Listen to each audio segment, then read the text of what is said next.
Ya Allah, Zulkifli Yahya.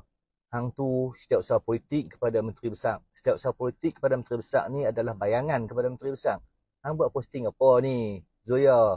Yang hang sibuk sangat, honggak, nak kena istiqomah dalam perjuangan, apa semua, jangan hangat-hangat teh ayam. Dah pasal apa? Yang hang kalang kabut sangat pasal apa? Aku pun pelik. Hang kata hang tak takut, PAS kata PAS tak takut dengan honggak. Tapi hang duk kalang kabut, di mulut ni honggak. Lepas tu pula, yang hang buat posting-posting tergantung tu pasal apa? Hang nak tanya apa sebenarnya? Perjuangan apa yang hang maksudkan ni?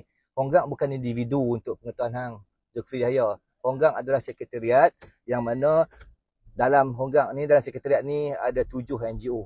Jadi bukan individu. Kami adalah satu badan yang mana membawa suara rakyat mengenai janji-janji Sanusi yang tak ditunaikan. Kami tak buat posting-posting tergantung macam hang buat ni, Zulkifli Yahya. Kami hantar memorandum tu, 10 isu tu, 10 perkara tu, detail ayat dia dalam tu, ayat lengkap menggunakan bahasa baku. Sampai hampa ada perkataan yang hampa tak faham.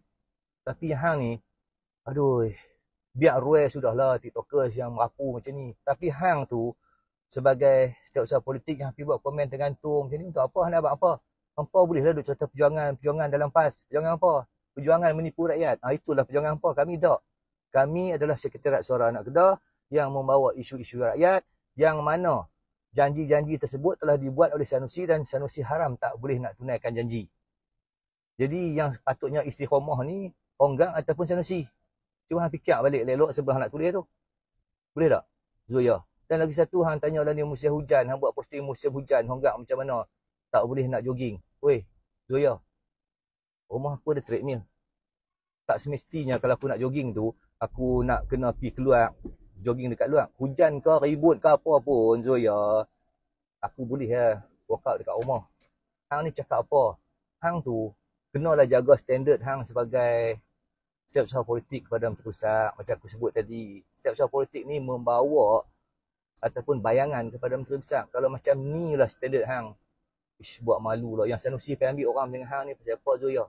Ataupun hang saja nak ubah isu daripada rakyat Kedah sedang mengecam kerajaan negeri ni mengenai kenaikan cukai pintu, hang pergi tulis benda-benda pelik ni. Sebab hang tahu penyokong-penyokong PAS ni suka benda-benda merapu macam ni.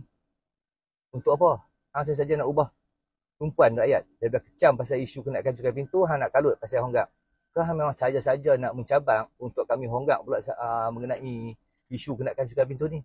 Tak apa. Macam inilah Zulkifli Yahya, Zolia yang merangkap sebagai setiausaha politik kepada Menteri Besar Kedah. Tunggu, masa dia tak lambat dah. Kami akan honggak isu kenaikan cukai pintu dengan fakta dan juga number. Tunggu, sabar Azad lah.